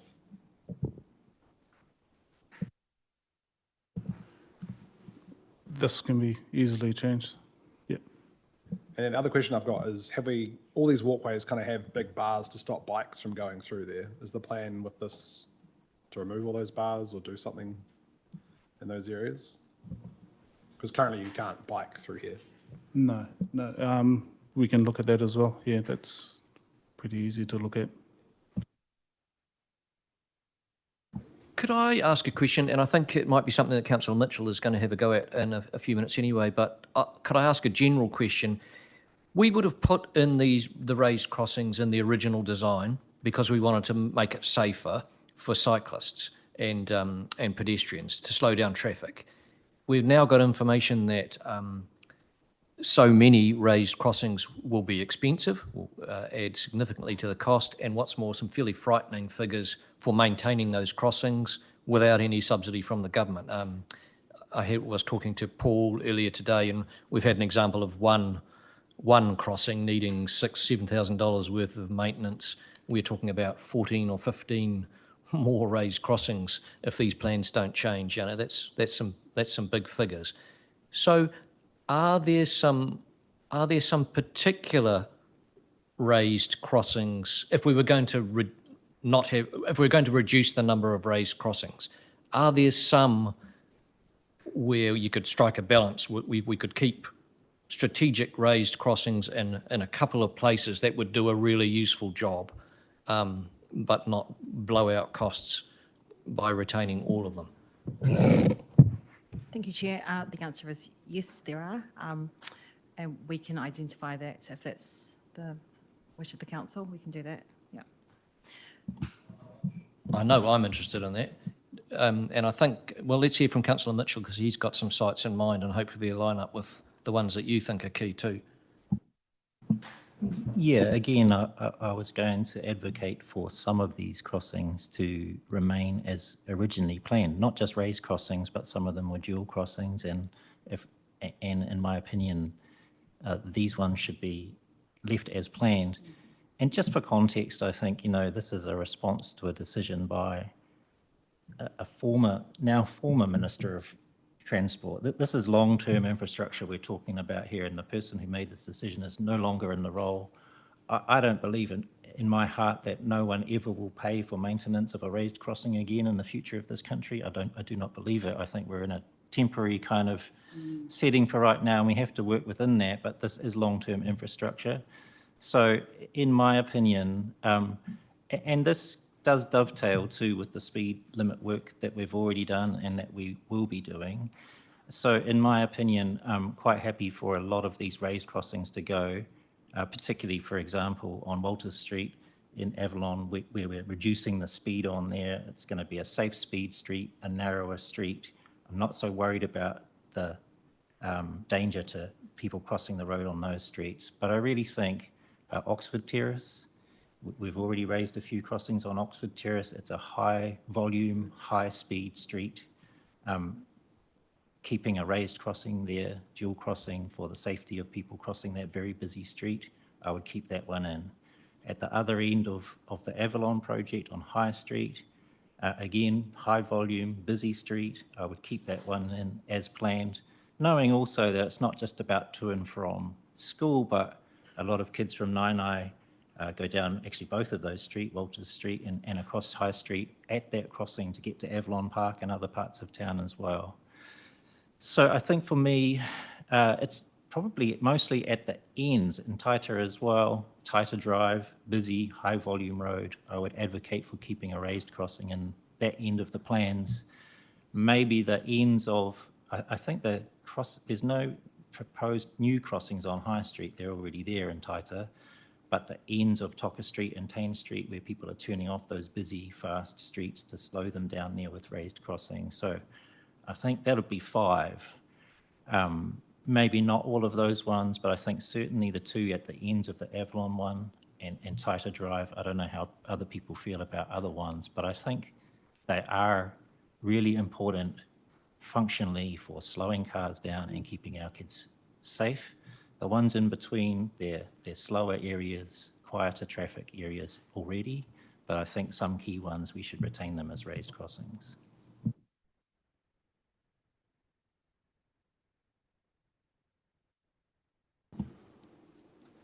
John.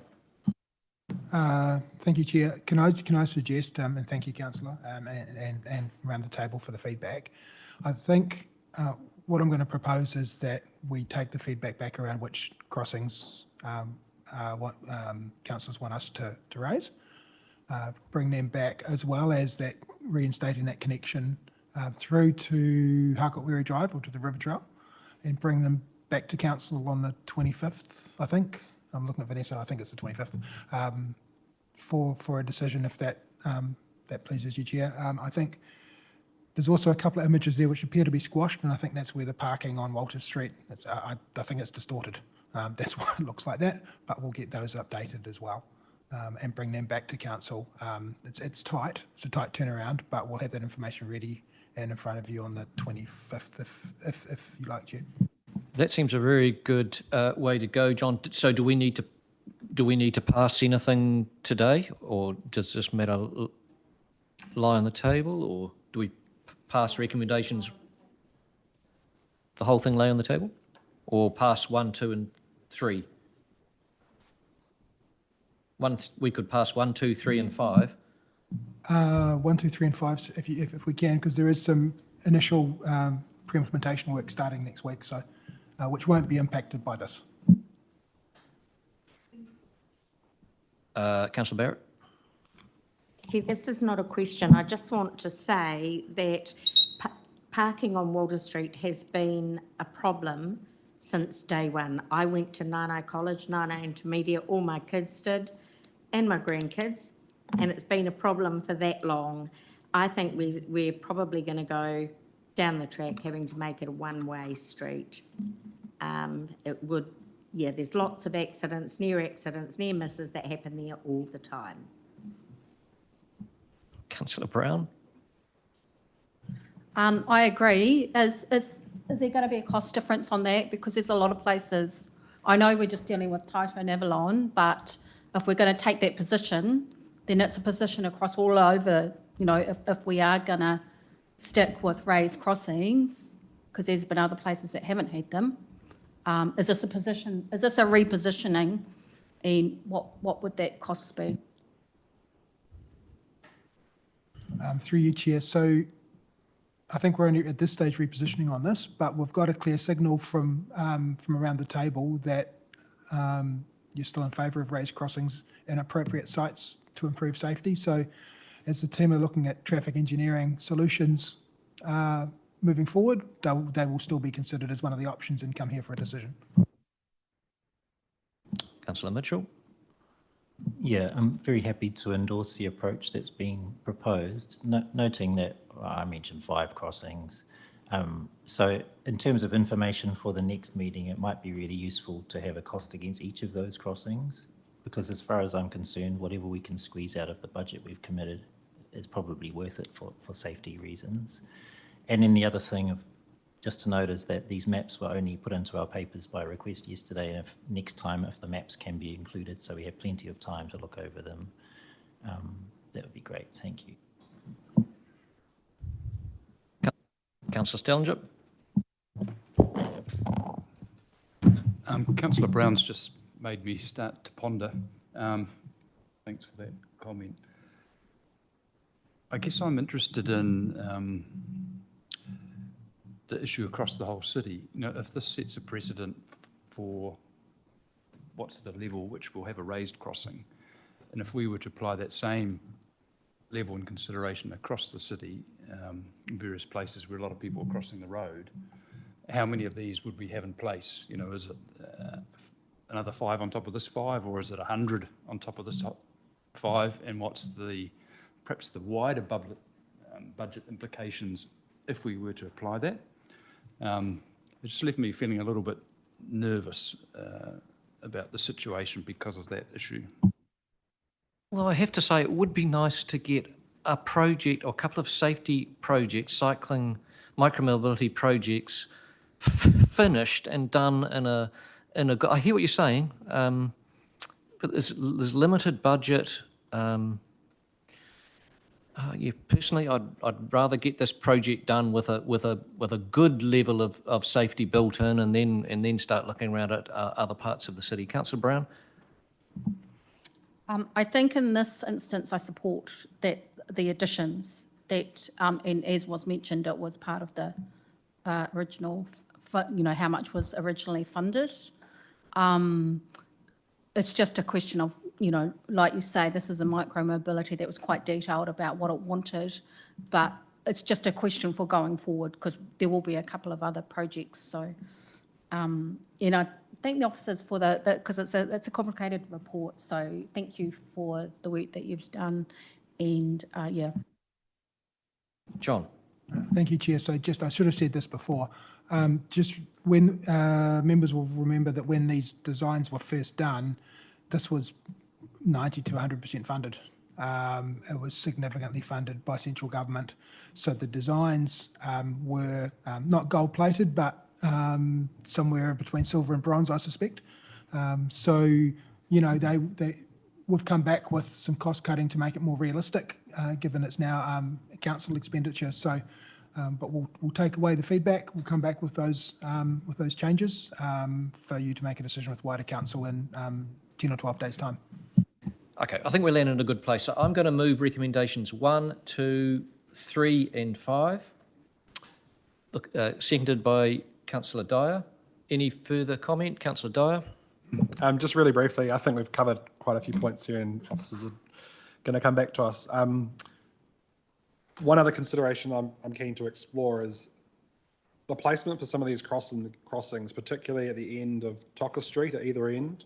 The reason they were there is because they were raised crossings to slow people down coming into the streets, which are being proposed to drop to level crossings, which I understand why.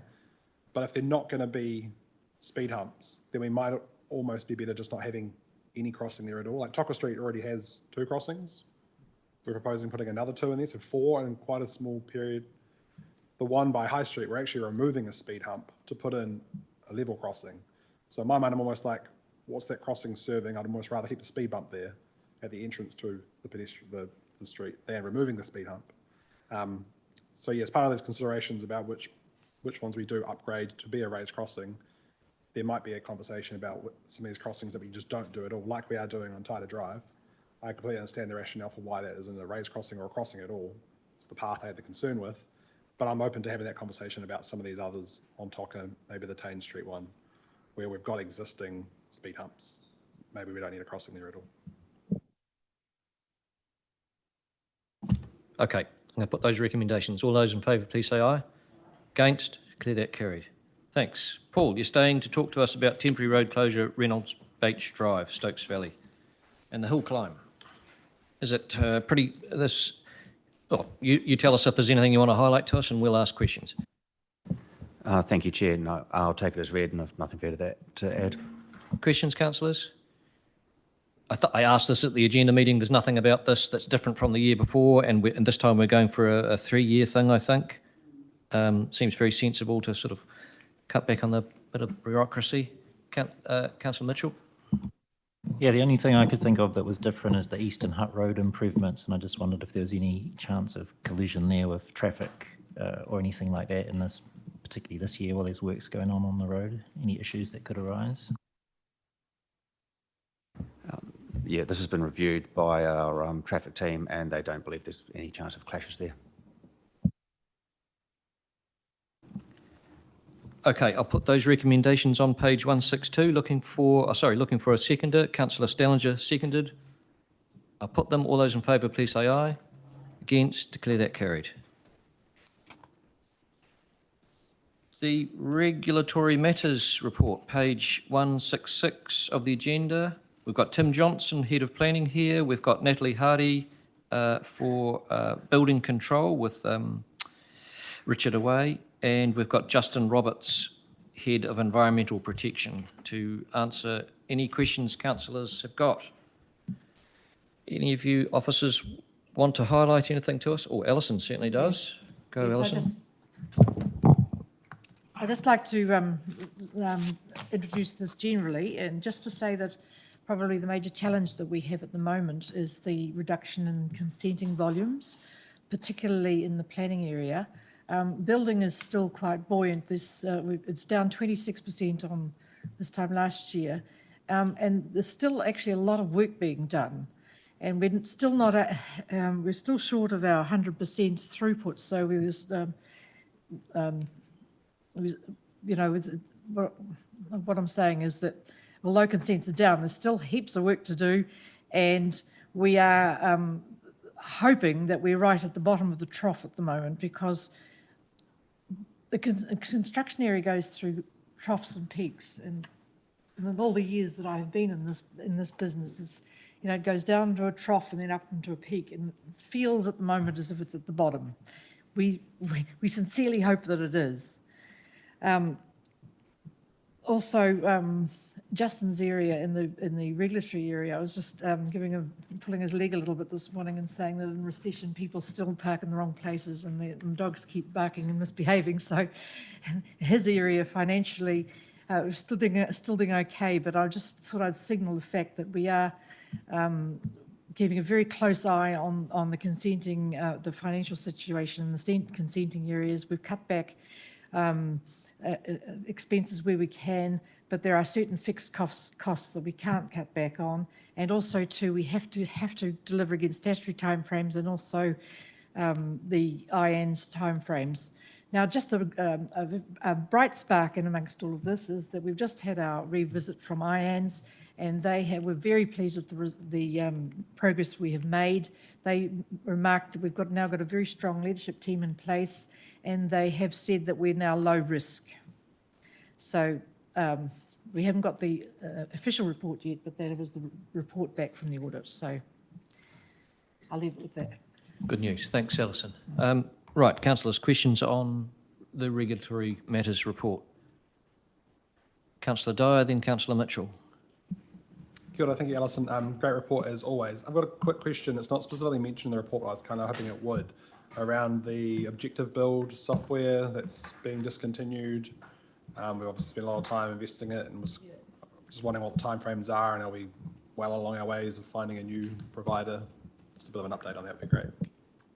Yes, I think Natalie could probably answer that in more detail. So. Yeah, so the end of life date for GoGet is now been brought out to June 2026, and we're currently having meetings with Simply, which is another provider, and Objective, who are the GoGet provider, just scoping out what those systems look like and how we can kind of mitigate as much change. We're trying to be reasonable in terms of changing that system so it doesn't have as big an effect. Yeah. Thank you. Who do I have next? Councillor Mitchell, wasn't it? Yeah. Thank you. Alison, you mentioned the drop-off in consenting, but the table on page 167, one thing it does show is that there may be 100 extras put in at the end of the last financial year in advance of us upping our development contribution. So that's playing presumably a significant part too in them being quite low at the moment. I think it is, I think in many ways we did ourselves a disservice because we had that great big hump at that stage. We had to actually bring on board extra resource with consultants and so forth, but now that we've dealt with that, it has actually probably gone into a bit of an exaggerated trough. But maybe Tim could speak to that? Yeah, I mean, the pattern of that, it actually brought a lot of applications forward. So, and as a result of that, if you see in the stats, a lot of those are still sitting on hold. So it was about meeting that deadline. There is possible we get another blip at the end of this year, but certainly our conversations with the consultants are, it will be a small dip and nothing like what we saw last year. Thank you. Just on a different topic, I went down a couple of weekends ago, I think it was, to an open day for Te Ara Tupua, described in here as Petoni to Naurunga shared path. This is on page 168, and it notes in this paper that that's now scheduled to be completed in March 2026, which I think is maybe ahead of their schedule. We were, it was highlighted to us a great risk of Tupua Horonuku, the shared pathway on the other side of the harbour, that if they finish before we finish, we're subject to quite a large amount of cost from the Alliance. So I was wondering how our time frame is looking for Tupua Horonuku. Are we on track to be complete by March 2026 or some other time?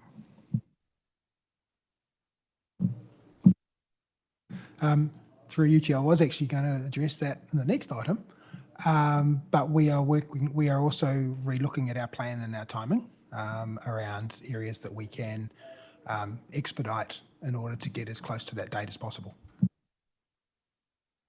Thank you. And then just one more question on a different topic, which is the food licensing. And it's mentioned there that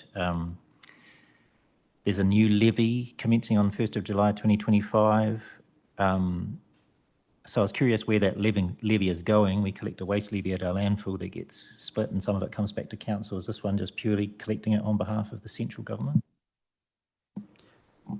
Yes, that's correct. The Ministry for Primary Industry has introduced a new levy that we are to collect on their behalf and return to them to facilitate their framework, yeah. Thank you. And will we be very clear with our food operators that that's what we're doing, collecting a levy on behalf of the government, that it's not some additional new charge from council? Yes, our food officers meet regularly with other food officers in the region to talk about the implications of these sorts of legislative changes or operational changes and how they're going to communicate it and workshop it, socialize it with the operators so that they know where this is coming from. Yeah. Thank you. I had the same thought as Councillor Mitchell.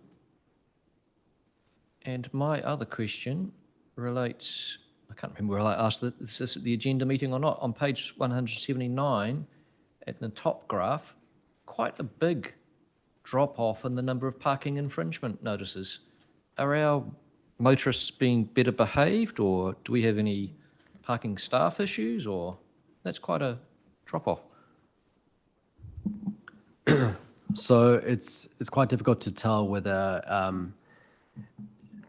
parking occupancy is down. We have the license plate recognition vehicle that has recently gone live, which I've previously talked about. It's the mobile vehicle that captures images as it goes along, and that will help us track occupancy levels in the long term. I think the drop-off is due to two big factors. One, yes, there has been a few absences in the staff on the staff front. Also having to reroute resources to trial the new LPR system. But the other big factor is actually the fact that the Ministry for Transport right-sized some of the infringement fines in October last year. And part of the large part of the reason was to make sure that they were punitive enough to change behavior, and perhaps they have done that.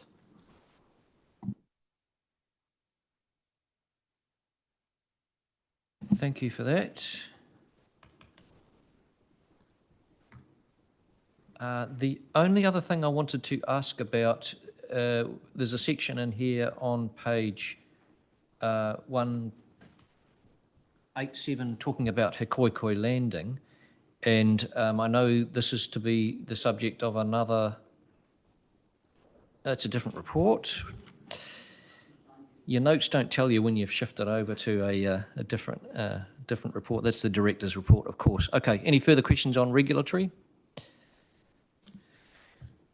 So I'll move that the committee receives and notes this information. Do I have a seconder? Deputy Mayor Lewis, thank you. Any further comment? All those in favour, please say aye. Against? Declare that carried. Thank you to you three. Now we're on the report, and John will highlight to us anything he wants to.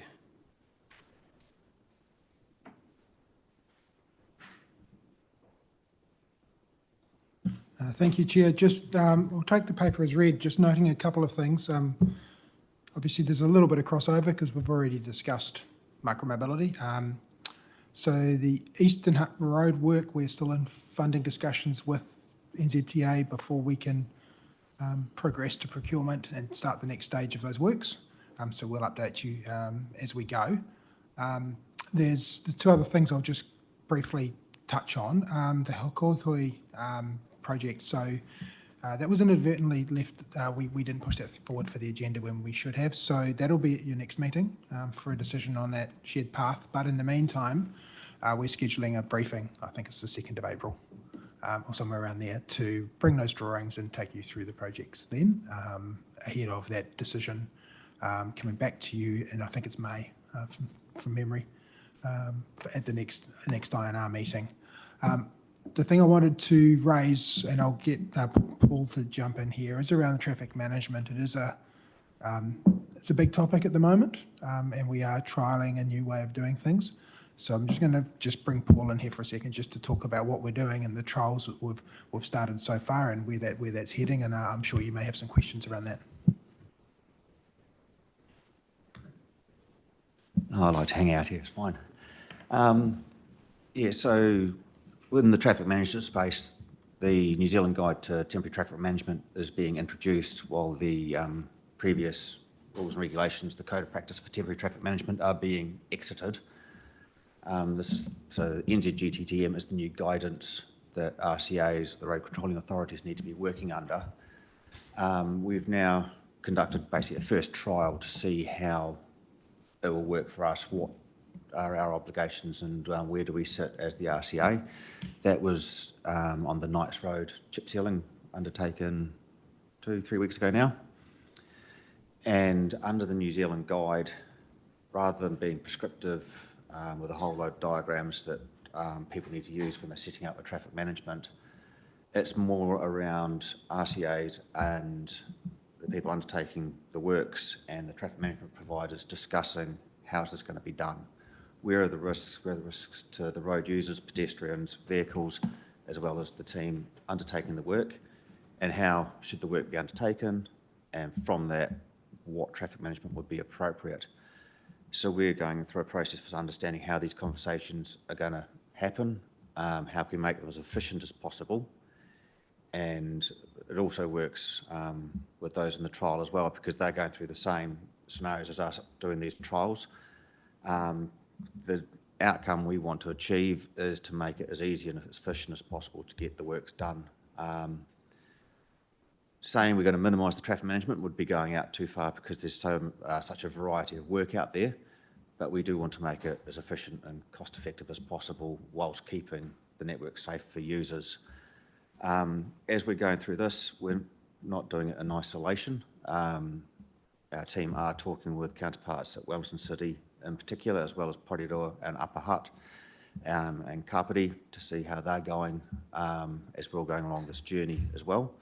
We're seeking to be pretty well aligned with Wellington City Council at this point, trying to work to similar timeframes, understand where they're going, how we're going, what are we doing, so we can be aligned with the goal that anyone coming to do work on Hutt City's network or Wellington City's network, the rules and requirements sort of look and feel similar to make it as easy as possible to work as well. We've got other trials we're looking to do to understand how this is going to work for us, to make sure our paperwork is up to what we need, we're getting the information that is required, and we're working well with those who want to work on the network. So the tighter cycleway is another one. And we're then looking to work with Chorus, do a bit with Chorus and Wellington Water as well, just a few trials there. From that, we'll be able to bring to council our recommendations as to when we want to transition from being hard and fast with Coptum into NZGTTM and formally make that transition. The work we're doing at the moment is largely in the project space rather than routine maintenance. So we're looking at jobs where the contractors will be on site for several days or several weeks. Not so much the space where they're just going to go and fix a Toby and run away. Because we're not 100% over how those conversations might work in those kind of scenarios, because that'd be, to go through the amount of work we've done on a project would be incredibly time consuming to do for every pothole that has to be filled. So we're looking to retain more of the generic setups that we've got, but we're just not sure how they're going to look under the new guidance at this point in time. So typically at the moment, for the likes of Wellington Water or our road maintenance contractors, on the lower volume roads, they've got generic traffic management plans, so they can go and do what they need to do without us saying yes, no, otherwise. It's only on the high volume roads or a number of other situations where they actually have to provide site-specific traffic management plans for council to consider and provide feedback on. Thank you, Chair. Thanks, Paul. So that kind of gives you an idea of where we're going. NZTA are leading this work. We're coming from and obviously health and safety is first and foremost the priority, but we're probably transitioning from a extreme health and safety kind of scenario. So, there's been, for example, over the last couple of years, there's been situations where it wasn't feasible to go and remove graffiti because whilst a tin of paint would cost less than $100, the piece of the work would actually cost $3,000 because of traffic management, as an example. So, we're trying to get away from that. And one of the things that I asked Paul to consider, and the team have been looking at it, and they will after this is finished, is look at kind of, in the future, maybe next summer, having sort of super weekends where you get a whole lot of, like if Chorus have to go in there and Wellington Electricity need to do something and we need to do some potholes or some renewals, shut down a block or a street for 2 days and get it all done, and it's all done. And give people plenty of notice. So those are some of the things we're looking at. One of the key things, and we just need to see how this pans out, is that the risk's transferred to the contractor from council. So what does that mean in terms of dollars? We don't know yet. So until we get a little bit further down the track for those, because it's all been set in stone really up until now under the previous rules. There is more flexibility, but then again, that risk share's moved. So time will tell as to where that goes. Thanks, Chair. Open to any questions on anything. Thank you. It's great that that's being looked at. Councillor Stellinger. Yeah, it's very, very interesting. Thanks for the update. It's also somewhat enlightening seeing the costs we saw earlier in relation to the raised crossings. Just how much was saved in terms of the works and how much was saved in terms of reduced traffic management, which was the bigger figure and a substantial one, as well as some of the other examples shown. So I'm taking from the general discussion that there's an expectation that this will lower the costs for traffic management, but yet I'm not quite sure. I think sounds like there's more work to be gone through before you really form that view. Is that correct? Yeah, there's a bit of water to go under that bridge first. I think there's a general feeling that there'll be no initial cost reduction immediately with the rollout, but as time goes on, a year, 2 years down the line, there's likely to be cost reductions in traffic management. But it's finding that balance where the risk lies, as John alluded to, and a lot of traffic management providers also have their minimum standards they will apply, which are somewhat aligned to Coptum as well already. So it's going to take a bit of time for these habits to change because Coptum has been with us for a long time. It's very well embedded in the industry. So it's just going to take a period to transition from that. Councillor Mitchell. Yeah, thank you. I think I agreed with Tony Stellinger. It was bit mind-blowing really to see those costs up on the screen earlier, that it's costing us more to manage traffic than to actually build things in the city. So anything we can do to make that more efficient while maintaining safety is great. A question I have is about, there's a lot today that seems to be spread across a few papers, and it was in an earlier paper and I didn't get to answer, forgot to ask it, but and I assume it's the same thing. In the previous paper it was referred to as Strategic Cycle Network Plan, and in this page, in this paper there's mention of a cycling strategy. I assume those are the same things, but I was just wondering what the timeline is of that piece of work. Through you, Chair, yes, sorry, it's the same thing. So that is around connecting the micromobility projects, Te Pua Horonuku, Te Aratupua, all of those. So we've had an initial internal workshop fairly recently, so we'll be coming out to work with you very shortly and get your views on what that looks like and where we should be going, and kind of heading down the sort of levels of service as well. So, you know, we're going to have a couple of gold-plated projects around the outside, but what does it mean through the middle? And what's the appetite for speed, level of service, those kind of things as we go through. So. And just in terms of timeframes, because in this paper it mentions the Petone Community Board recommended that the decision on the shared path and Hikoikoi landings be deferred until the cycling strategy is completed. You said we're going to have a workshop on that in April, I think it was. So is that strategy going to be completed before then, or? Through you, Chair, no, it won't. We'll take you through the projects and what they look like, but that decision on whether the shared path goes, this committee can make the call either, whether you want to wait for that or proceed.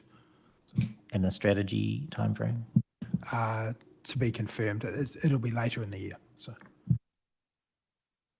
So, John, sorry, just for the reassurance of a particularly diligent regional councillor who will be reviewing the video of this meeting, in terms of the Hikoikoi and the short pathway we're talking about, we'll learn, it's not off the table at this stage, we'll learn more about that in May and can make a call. Thank you, Chair. So, yes, briefing on I think it's the 2nd of April. And then the approval paper will come through to you at the next INR meeting. Right, any further questions on this paper?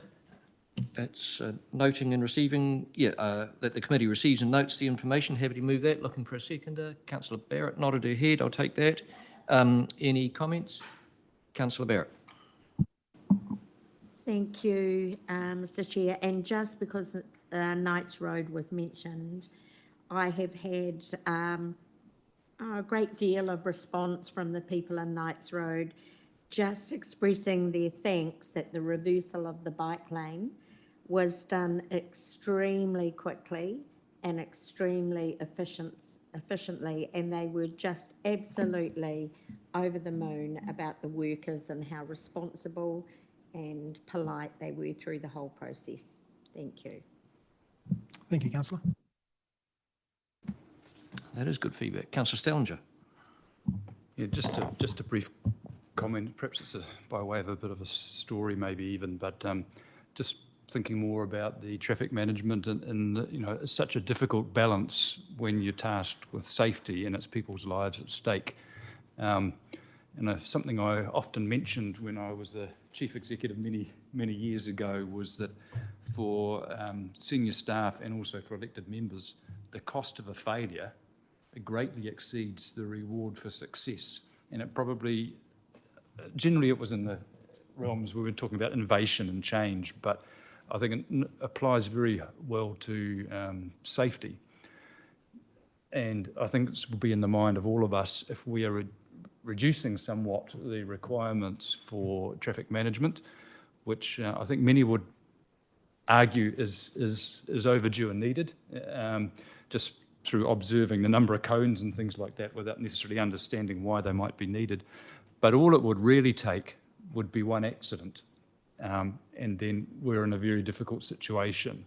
And I just reflect on it particularly because I remember a story, and it came to my mind because it came from Mr. Doherty, and now the CEO at Wellington Water.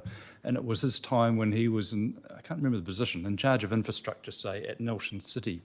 And they did have an accident, and if my memory was, it was a death relating to some roadworks, and they failed on their necessary safety requirements there, and it's something that stuck with him and influenced his career ever since. So I just thought it's worth sharing that story. We've got to keep our mind on both sides of the equation, the dollars and the inconvenience, but also the safety. Thanks. Yeah, that's a fair comment. Okay. That recommendation has been moved and seconded. I'll put it. All those in favour, please say aye. Against, declare that carried. Thank you, John. The last item is an information item. That's the committee's forward program, page 189. Does any member have a question on that program? I move that the committee receives and notes that forward program for 2025 attached as Appendix 1. Looking for a seconder. Councillor Stallinger, thank you. No comment. All those in favour, please say aye. Against, declare that carried. Questions? I have received no questions. So we know we're going to move into a public excluded section of the meeting. And so I move that the public be excluded from the following parts of the proceedings of this meeting, namely the Infrastructure Acceleration Fund update. Could I have a seconder for that, please? Deputy Mayor Lewis, thank you. I'll put the motion. All those in favour, please say aye. Against, declare that carried.